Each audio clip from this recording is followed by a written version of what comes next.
Nós estamos aqui fazendo a filmagem do corte do avestruz.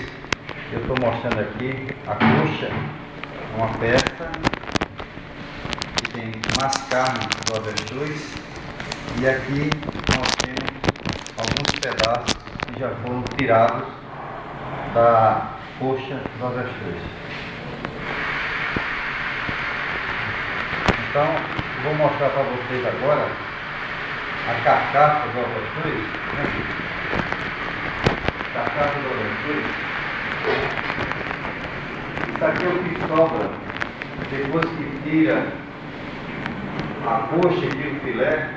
Só sobra essa carcaça. Essa carcaça aqui praticamente não tem comércio, não tem condições de ser aproveitada no mercado. Pode ser aproveitado com açúcar ou alguma coisa, mas não tem valor comercial. E aqui nós temos o avestruz completo, tá? Ele está aqui completo, a carcaça completa, com duas coxas.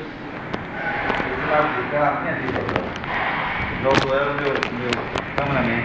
Olha só, essa parte aqui é a parte que a gente chama do filé do avestruz, junto à coxa. Então tirou essa parte aqui, o restante não é aproveitado porque não tem valor comercial. E assim é o avestruz.